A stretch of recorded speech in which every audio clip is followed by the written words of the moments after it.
Alors, la science se rapproche de la spiritualité tout simplement parce que aujourd'hui, on se rend compte, grâce à la physique quantique, donc les physiciens se rendent compte qu'il se passe autre chose. On a des phénomènes aujourd'hui qui sont prouvés par la science, mais qui ne s'expliquent pas. À l'échelle de l'infiniment petit, certes, mais finalement, ils nous expliquent, ces scientifiques, que tout ce que l'on voit aujourd'hui se passe différemment. Et que ce que l'on voit existe, mais qu'il y a autre chose. Et l'infiniment petit, vous savez, c'est aussi la conscience. Et donc simplement, quand on est dans des états méditatifs, on a accès à cette conscience. On a accès à toutes ces modifications de physique quantique. Donc simplement, il faut juste se dire que la science se rapproche de la spiritualité parce que tout simplement, elle explique la manière dont on peut avoir des ressentis, dont on peut vivre des choses quotidiennement qui sont de l'ordre de l'inexplicable aujourd'hui. Et tout simplement, c'est ce que j'explique dans le livre, c'est que au-delà de ce que l'on est dans notre mental, dans notre physique, dans notre quotidien, il y a autre chose, et que dans des états méditatifs, on peut les retrouver, dans des états de conscience modifiés. D'ailleurs, l'hypnose le prouve, tout simplement. On fait une hypnose, on arrête de fumer. Et là, on est déjà dans de la physique quantique, puisqu'on est déjà hors du mental, et c'est bien l'inconscient qui reprogramme les choses. Donc très clairement, aujourd'hui, on peut se dire qu'effectivement, oui, il se passe autre chose.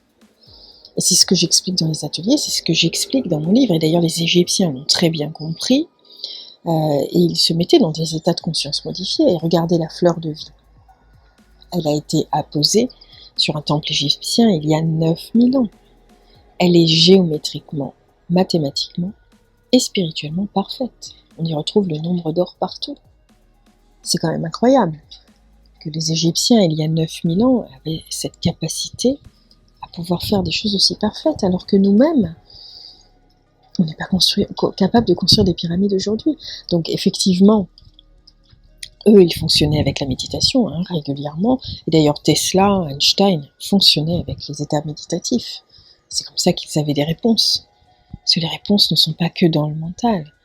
Elles sont aussi dans cette conscience modifiée.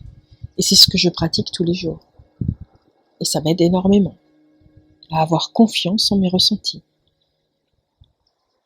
Et quand ça devient une pratique quotidienne, je peux vous dire que on lâche le mental. Que les décisions qui sont prises aussi en accord avec cette partie inconsciente que l'on a et auquel on peut se rattacher pour pouvoir vivre quotidiennement. Et je crois que c'est ça qu'il est important que les gens comprennent, c'est qu'il se passe autre chose au-delà du mental et que ce qu'il se passe nous permet d'avoir des accès à quelque chose de merveilleux pour notre quotidien. Et qu'on s'est totalement coupé de cela parce que on travaille, on utilise notre mental tout le temps, qu'on n'a pas le temps pour ça. Mais regardez les animaux, ils avaient déjà, ils ont cet état d'esprit, ils sentent les choses à l'avance. Et ça, on le prouve aujourd'hui. Donc, pourquoi on ne serait pas capable aujourd'hui de faire comme eux ? Bien écoutez, tout simplement parce que on est accaparé par notre mental depuis qu'on est petit. C'est l'éducation qui veut ça.